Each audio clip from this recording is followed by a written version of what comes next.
back to another episode of Why I Hate This Movie. I'm your host, Derek Rios, and with always my co-host and heterosexual life mate, Danny Newton. How you doing, Danny? I'm doing fine, Derek. How are you? I'm fine. Today we're talking about our second Steven Seagal movie that we've done. This is called Force of Execution. Yep. This came out in 2013? Yes. Okay. It sure did. This is well after his prime, but right before we got too fat to actually stand and act or walk upstairs.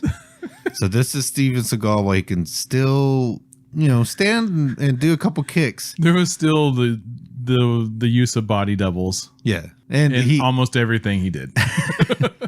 And he did spend still half the movie sitting down. Yes. The only martial arts Steven Seagal actually did in this is he would walk into a room and then limp wrist his hands, and then everything would be from his back, and it'd be a body double doing all the actual martial arts stuff. Yeah, that's just how threatening he is. He walks at you with a limp wrist, and just beats the shit out of you because you can't do anything. What are you gonna do against that? It's amazing. It's not like they have guns. No. No, they don't. No one actually has guns to use in this movie. Well, there's so much happening. I was thoroughly confused the entire movie. I have no idea how they can make this simple fucking plot so complicated and convoluted. Yes, this was definitely 3 movies duct taped together. They had nothing to do with each other. No. And I honestly don't know if Seagal realized that he's supposed to be a criminal kingpin. No, not at all. There is no way he thought that he was a bad guy in this, because he still acts like he's the good guy, right? This movie literally goes from him being like a mafia don to special forces again. I don't know. So at the end of the movie, he puts on his getup from. I guess he just owns this. I think this whole movie is just Steven Seagal at his house. Dude, the opening of this movie was him just talking nonsense. Oh yeah.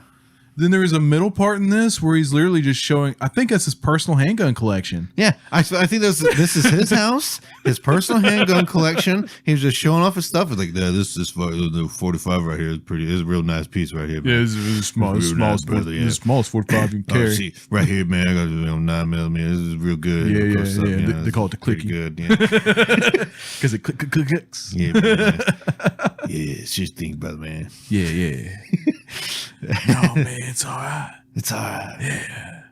This is my personal 45 right here. What the fuck are you talking about, Steve? And then he puts on the exact same outfit he wore in Sniper Elite. Yeah, Sniper Special Ops. Sniper Special Ops. Yes. I think he just owned now. Yeah. Like, he does not... There's at no point in this does he think he's a bad guy. No. Right?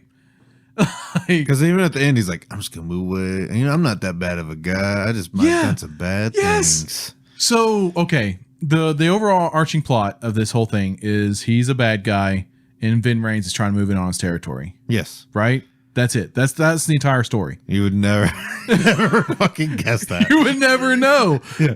It's the subplot. Oh my God. Subplots galore. It's insane.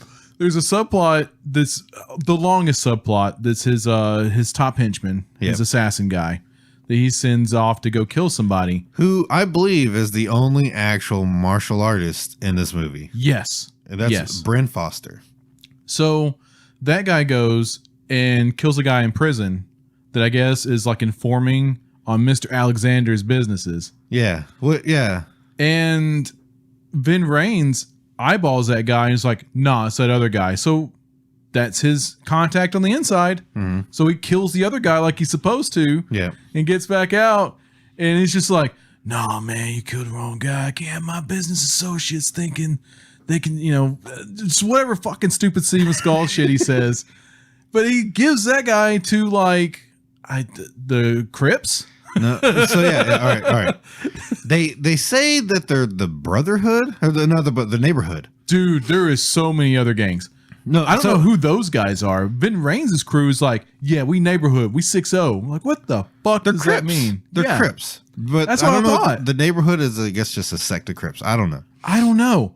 But he gives his chief like assassin dude over to this other gang members that aren't Vin Raines' gang. Yeah. And they break his hands with a sledgehammer. Yeah. Right? Because he says, no, just don't kill him, man, but you got to pay the consequences. He's 15 years. He's never missed a mark. And now it's like, sorry, man, we just got to break our hands. What the fuck? We're retiring you. You retired. You're retired. You're not good. Now that they broke your hands, I can't really use you as a hitman anymore. Even though he still tries to use him as a hitman. Yeah, he still calls him up. I was like, hey, man, I've been bringing you out of retirement. Like, motherfucker, I don't have any hands. Oh, man, I'm gonna get my man over there, Machete. He's gonna fix you up. So, but the whole thing where he goes and does his hit is so stupid. Yeah. It doesn't make any sense that they would have this whole plot. Did you notice that the two fucking prison guards were part of his like fucking special forces squad at the end of this movie as well? Oh yeah, I'm sure they reused most of. There were some of the criminals in there they were used too. Yeah. Oh my god, dude. They're already locked in prison with this guy who they know is the informant. Instead of just having those people in prison kill him, which they do that all the time. Yeah, that happens all the time in real life. They just kill fucking snitches. Somebody on the outside is like, hey man, you want a few $100 dropped into your commissary? Go kill that motherfucker. Yeah. And they're like, well, it's not going to change my life sentence anymore. No. Sure. Hey, I get that top ramen this week. Yeah. So he pretends to be a guard, breaks in, and then goes in, and then Vin Raines is like, yeah, it's just that guy right there. And so this is the whole thing. This is Vin Raines' whole plan is he wants to set up the hitman. That way he gets rid of the hitman and makes him look bad. Yeah, that doesn't make sense though. No. So Vin Raines comes out of prison. Yeah, then he's out of prison like 6 months later or some shit. Yeah. And immediately he's like, yeah, we 6-0. I run these streets. This is neighborhood. But at first he's working with Alexander, Steven Seagal. Yeah. And then he starts undermining him. Yeah, overturning his businesses. Yeah. And he turns the Mexicans against him. And turns the Mexican gangs against them. Yeah. And then there's also, wasn't there a cowboy group? That was the Mexicans. The Mexicans was the Cowboys. Okay. No, it's a lot. Okay. It's a lot, dude. So those are only 3 gangs, right? As far as I know. You had the Mexicans that were cowboys but ran a chop shop. Yeah. But Vin Raines comes in and takes over the chop shop. And it's like, nah, this is mine now. And you got to pay me 10% of everything that comes through. And Vin Raines' headquarters is in a strip club. Yeah. Which completely blew my mind too, because Vin Raines has some excellent lines. Yeah. This is, oh my God. The stripper that sat down on his lab's like, didn't I fuck you already? Stop wasting my dick time. Get the fuck out of here. He's in the strip club, but there's so much of this plot as well revolved around abducting the blonde girl that works at the diner. So yeah, there's a diner that Danny Trejo works at. Yeah. Who Danny Trejo, I guess, used to work for Mr. Alexander. He's just kind of a cook now. And so if you think about it, the diner that the girl and Danny Trejo work at should be paying extortion money to Mr. Alexander for protection. I guess. Because he walks in and she's like, yeah, man, this is my house. Yeah. This is my place. That's my girl. It's my girl. Was it actually his daughter? I don't know if it was his daughter or just his girl. I think that her and Seagal were hearing different things when she said daddy. That's all I'm saying. This is another case of the mistaken daddy. This is another mistaken daddy issue. So the gangbangers keep showing up here to try to abduct her. Well, man, you come from a strip club full of naked bitches. Why do you want to abduct this 40-year-old woman for? it's about the thrill of the chase, Danny. Okay. Yeah, none of the plot makes sense, and everything's so roundabout. Of course, the hitman is staying above them. Yeah, whatever. He's just a drunk, and he can't use his hands, so he just like nubs everything. But that doesn't make sense. The motherfucker opens doorknobs. Yeah, well, he nubs them with two hands or something. He shaves. Yeah, he's clean shaven. Well, maybe he goes to the barber shop. Even though he's not working, all he does is drink or something. Actually, no, he's working at the chop shop. No, he wasn't working at the chop shop. He just walked in. No, he works there. No, he does. He works there. So when he was walking by, there's like literally police and a body. Yep. And he calls Alexander, and at the time he is talking to him on the phone, walks the rest of the way to where that guy was murdered. Yeah. Because the police are like, hey, I bet this guy didn't get killed right over there where all these gang members fucking work in this chop shop. So he was on his way to work. Was he? Yes. Yeah, that's why he was going there.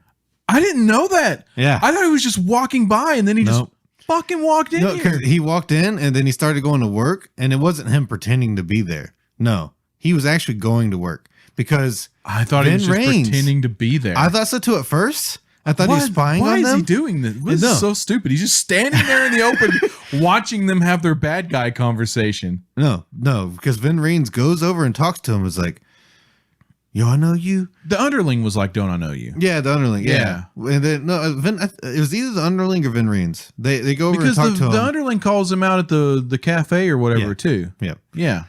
That's when, he's like, do I know you or whatever? But he goes over and is like, I think Vin Raines is talking to him at this point. He's like, yeah, I know that your master or whatever gave you a job over here, but don't you think you can run off and tell him what we're doing here? Some shit like that. What? Yeah. Yeah. So, he mentions that Steven Seagal gave him a job here after he retired.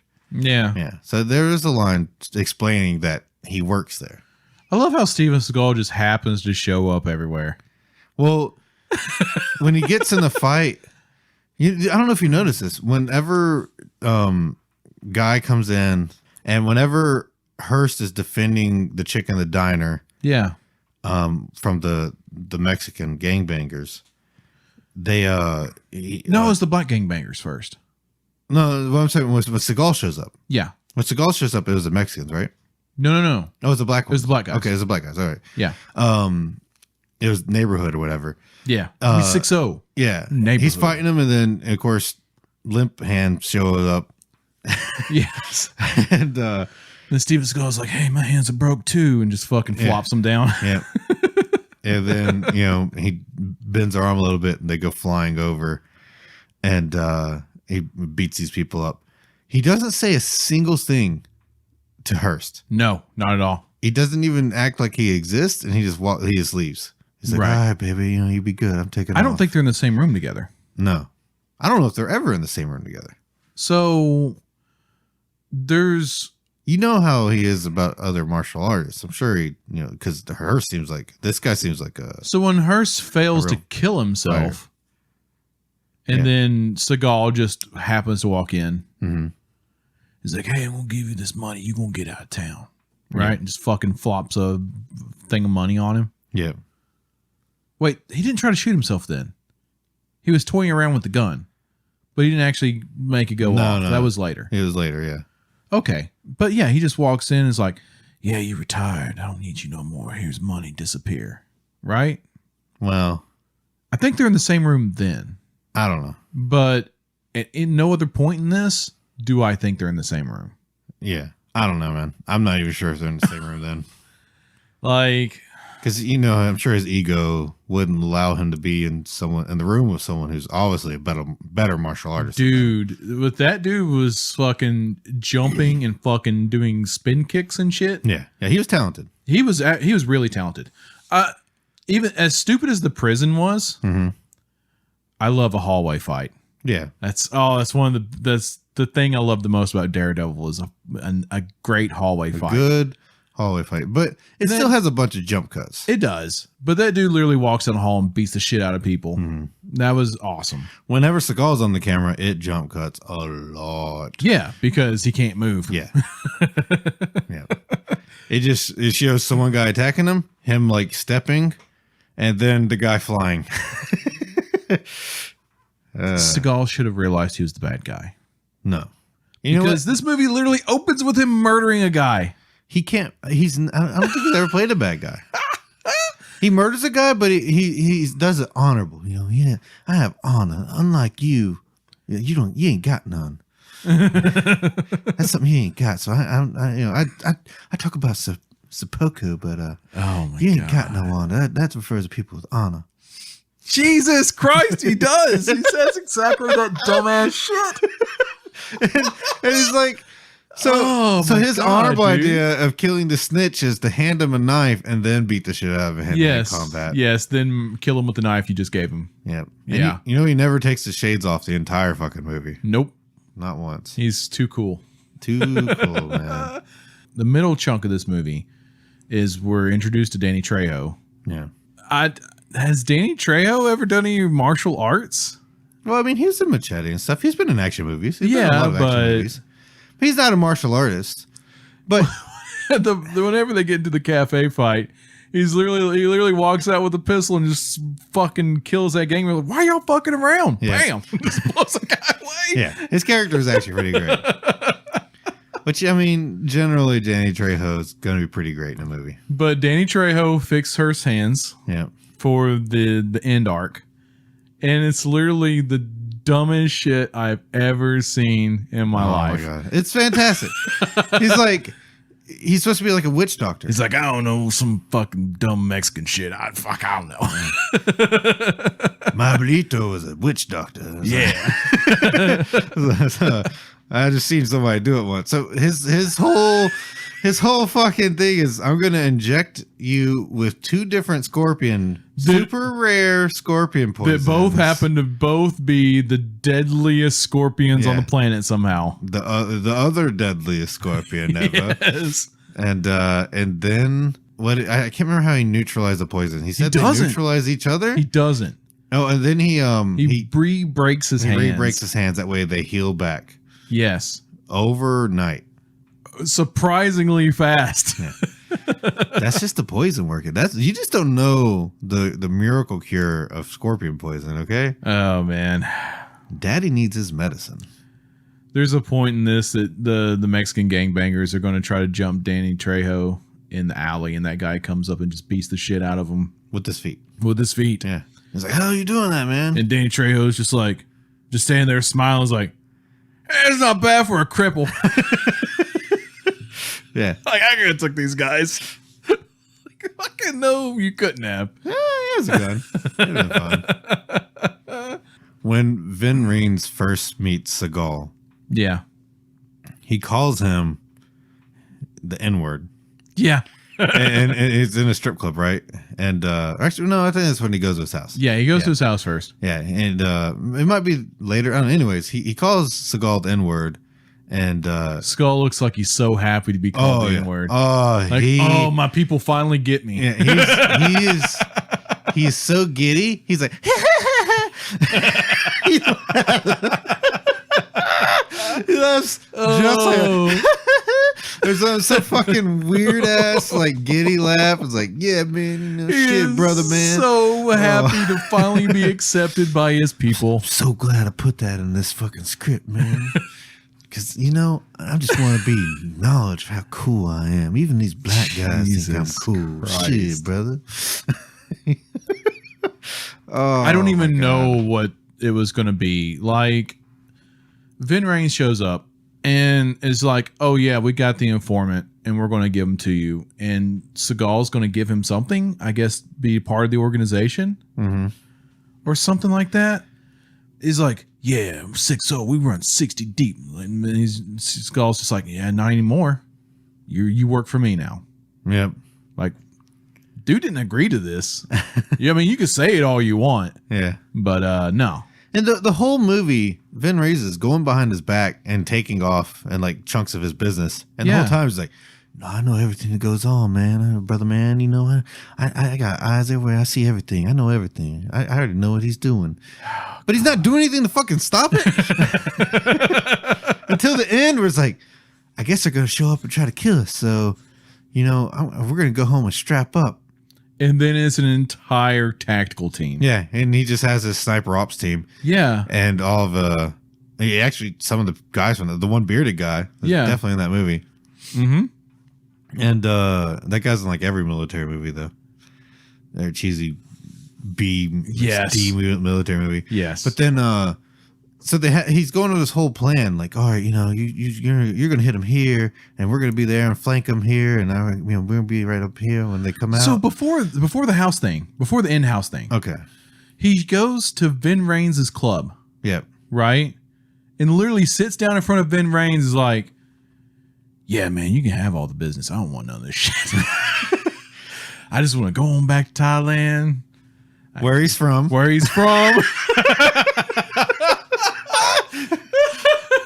Yep. This man is not from fucking Thailand. Yeah, I just want to go on back to Thailand. I just want to leave with a little bit of respect. That's all. I don't want to, I just, a little peace. Just a little respect. Couple million, a little bit of respect. So after, Vin Rames is like, no, I guess you can't just go back to Thailand. Yeah. He literally walks up like a guy quitting his fucking job. Like I'm quitting today. And Vin Rames is like, I guess. I don't fucking know. This is your script, dude. Nobody knows. Okay. Oh man. Not the writers, not the director, not the actors. Nobody fucking knows. So after that interaction, Seagal goes back home and talks to his gangbangers. Mm-hmm. So his gangbangers go to Vin Rames' club. Yeah, no, Mr. Alexander doesn't get disrespected like that. And Vin Rames is like, I'll fucking pay all y'all $5,000 a week. Mm-hmm. And it wasn't enough for the lead guy, but it seemed to be plenty for everybody else. Well, the lead guy, man, he's got honor. Yeah. Brother man. So they murdered that guy. Oh my God, he talks like a slave. Oh, God. It's so bad. It's so bad. It's so blatantly racist. Jesus Christ, dude. He's supposed to be terrible on set too. Oh my God. You didn't even mention Hector. Oh yeah, Hector is in this. Yep. Yeah, Hector is in this. He's in the Mexican cartel. Yeah, whenever the Mexican cartel, after the black cartel, doesn't successfully capture this middle-aged blonde woman, the Mexican cartel comes to capture this middle-aged blonde woman for some fucking reason. I don't know. And they are successful because they are led by Hector. I don't understand why the Mexicans are working with or for either of these people. Well, I get Steven Seagal's character. They would have a reason to, because at least he seems trustworthy enough because he's dumb enough or whatever. He has but Vin honor. Rames is literally just some guy that showed up and said, yeah, I run it now. Yeah, and he's taking over. That was their chop shop. And he just cucked them over, right? And he just took their shit. And they're like, all right, man, maybe he just rolled in and big boyed it. Yeah, maybe we can make this work out. Doesn't make any fucking literally sense. Vin Rames just showed up and said, we 6-0, we neighborhood. Yeah. Like, I guess, sure, good enough for me. Like, I don't have a fucking chop full of thugs with machine guns. Yeah. Right? They murder one of their men, and they never retaliate or anything. No. They're just like, all right, man, you probably shouldn't do that, but I guess. So stupid. But so, the actor that plays Hector is Noel Goldgiani, or I can't remember how to say his last name. But Noel. Noel. Yeah. He actually, of course, that guy is actually a gangbanger. Yeah. He's actually been Hector in everything. Yeah. He's played Hector like 15 times or some shit. And, but yeah, he got of course, he was a gangbanger, went to jail, and then got a career and started working. And he's been in like Fast and Furious and shit, right? Mm-hmm. And now it just kind of turned into this thing where Hollywood is just kind of biased and racist, air quote. And they just they tend to cast Mexicans with either the name Hector or Carlos. Mm-hmm. And they just, I think he said after like the 6th time, he was like, this can't be a thing, right? They're joking with me. And he just kept getting cast as Hector, and now he just requests that they change his character's name to Hector now because it's just like a meme. Yeah, and he goes with it. And but him and Danny Trejo have been in like 18 movies or some shit together. They're in a lot of stuff together. Awesome. But he said a lot of them aren't very good. Wasn't you telling me that Seagal just kept calling him Hector off screen? I have heard that supposedly in an interview he's talking about that, where Seagal would refer to him as Hector, even though he told him his name was Noel and not Hector. He'd still call him Hector on set. So, yo, hey, Hector, come on over here. Come over here, man. I'll show you a move. Got some business to do. This is my 45. let me show you how to throw a man, a full-grown man. God, dude. Yeah, this final battle sequence where they're storming the house and Seagal. First of all, Seagal knows they're coming and he has tactical plans set up, but he leaves the guards out front just sitting there with no idea. Like, so they literally they pull up in a murder van or whatever, and the guards are like, "Who's here?" And the guards are like, excuse me, you can't park there. And they just blast them. Like, can I help you? Dead. It's like, you think you tell your guards, like, hey, people are coming to kill us. Don't just stand there. Guard the gate or something. Oh my God, dude. So yeah, then they storm and they have, this stupid shootout, and he just runs into his catacombs. At some point his house becomes a factory. Yeah, and he just goes down into this catacombs underneath his house. Yeah. And then instead of defending his property, they are walking just tactically through his house to a secret passage and then just go under it somewhere, right? Yeah. And then instead of just burning this motherfucker's house down with all of them in it, Vin Rain's just like, okay, well, we'll go walk tactically through their house with nobody here and then go down in some random catacombs too. Mm-hmm. Sure, why not? Yeah. And then of course at this time the hitman Hearst, he's been fixed and he's back to full capacity. Yeah. And he shows up and starts actually doing some MMA. He's killing gangbangers. Yeah. Yeah. I don't know. I don't know what was happening here. Mm-mm. I don't understand. This isn't the way you assassinate somebody. No. Well, then the Mexicans show up with the chick, and then they go down there, right? Yeah. Yeah. Yeah, just randomly. Like, I don't understand what's happening. The whole thing was we have to have all the leaders in one point. Yeah. Converge, right? At one point. Uh-huh. But the whole design and everything was just real fucking terrible when it comes down to it. I get everybody gets killed. Like everybody except for the girl, Hearst, and Steven Seagal. Mm-hmm. And at the end of this, Steven Seagal is acting like he was a special agent that fucking killed all these gangbangers. No. He just acted like, I did some bad stuff in my time, but I'm just going to go and try to, live my life. Yeah. And walks away from his criminal enterprise. Yep. And he goes to Thailand, I guess, and just lives as a normal dude. In his end fucking overpanning monologue bullshit thing. Yeah.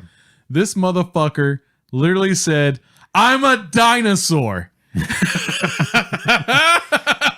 Yeah. And I had to pause because I started laughing. No. Steven Seagal thinks he's a dinosaur. What? It's a metaphor, Danny. What's your favorite dinosaur?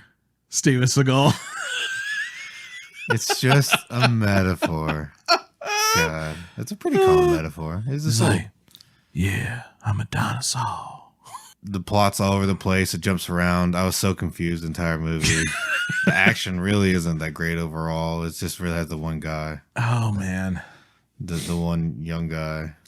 Hearst, whatever, the hitman. I have no idea what happened from start to finish in this movie. No. At all. Not even close. Vin Rain's plan doesn't make any fucking sense. The Mexican cartel is just, they're cool with getting just rolled for no fucking reason. They don't put up any kind of resistance. Steven Seagal does not think he's a bad guy at all. There's no cops in this fucking town. No cops at all. People are just getting abducted, murdered left and right. Yeah. Bodies laying everywhere. Yeah. Well, I'm sorry. There is a cop.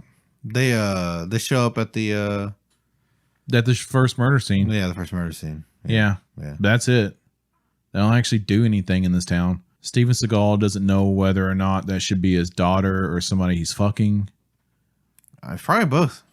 Yeah, I mean, they act like it. The one scene where the hitman shows up after he does his job. Seagal's just sitting in a chair in the corner of a room, no desk or anything, just sitting in a chair, and he's got like 3 girls sitting on him. Yeah, and he's like, "Go ahead and take my girls out of here. I got business." Yeah, like, run, bitch, get some help. Oh, don't let that disgusting man touch you. Good guy. Good guy. God, dude. I didn't know they made body armor as big as Steven Seagal. Yeah. It's stretchy. I would say that he looked like a fucking Ninja Turtle, but he looked like a fucking Ninja Tortoise. Okay. He was a thick boy. God damn. Not as bad as not as bad as Special Ops. Yeah, Special Ops, they had to have like an extender, like a seatbelt extender, you know, dude, for his fucking armor. He looked stretched.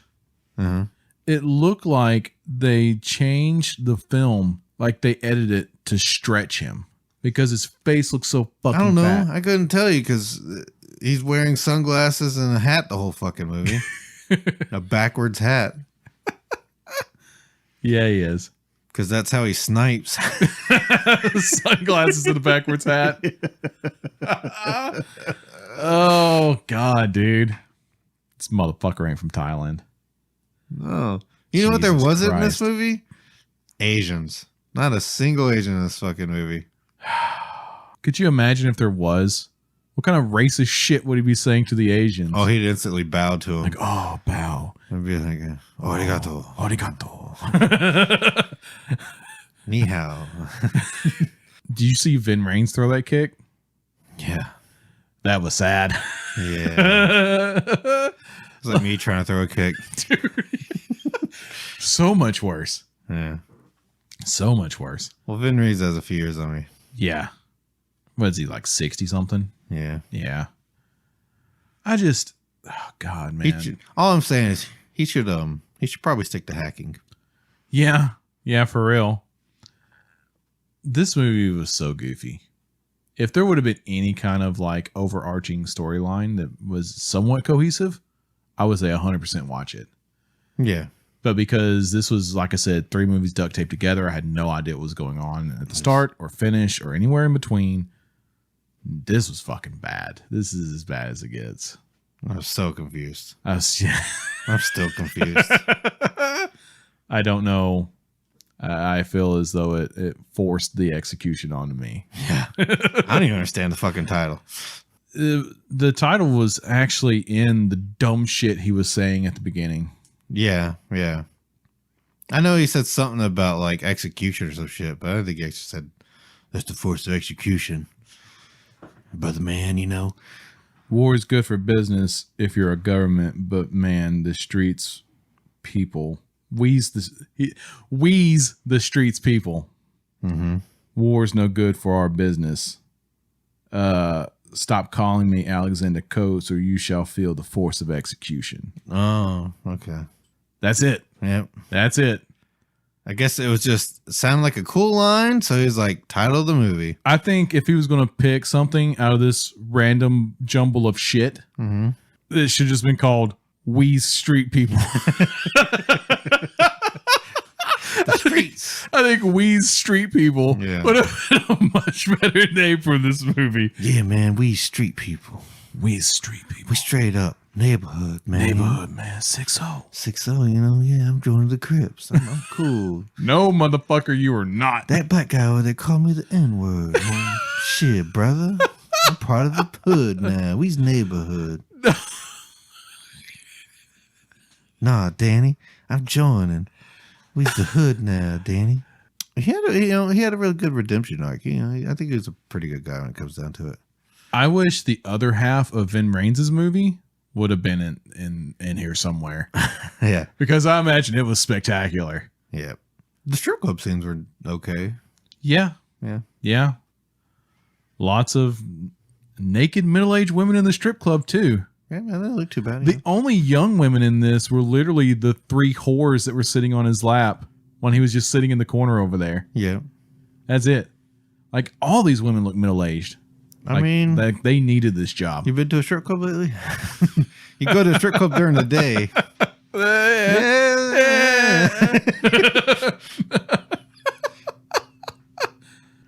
Don't watch this. Don't watch it. It's so bad. There are funnier Seagal movies. Yeah. And better. This is painful. This is rough. Just watch Under Siege. Under Siege was actually a good movie. I enjoy that one, but there's not many more Seagal movies I can watch anymore and take serious. Don't worry, we'll do something a little more palatable next Seagal movie. Oh God. Do you hate meter? How do you feel about it?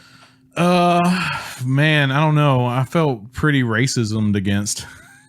Like, I'm not any of these people, and I felt disgusting listening to Steven Seagal. I mean, it's probably 8 or 9. I hated this a lot. Really? I mean, I'm laughing because how stupid it is. Yeah. But man, I really fucking hated this. I didn't hate it that much. I honestly, it was like, I mean, it was confusing and silly and everything, but like, would you hate it more if Steven Seagal called you Hector? Yeah. Yeah. You think he just calls all Mexican people Hector? Probably. Or Carlos, apparently. Oh, man. I don't know. I'd probably give it about a 7. But yeah, just give this one a pass. Don't watch your shit. Yeah, this is fucking terrible. We watched it for you. You're welcome. Fucking awful. But Thanks for yeah, joining us. hit us up in the comment section and hit the like, subscribes. Yeah. Listen to us wherever you listen to the place we upload our podcast. That 1 or 2 places. 1 or 2 places. Yeah. Yeah. Yep. Make sure to like. And did I say that one? Yeah. Okay. Yeah, said all that. Cool. That. Bye. Bye, brother man.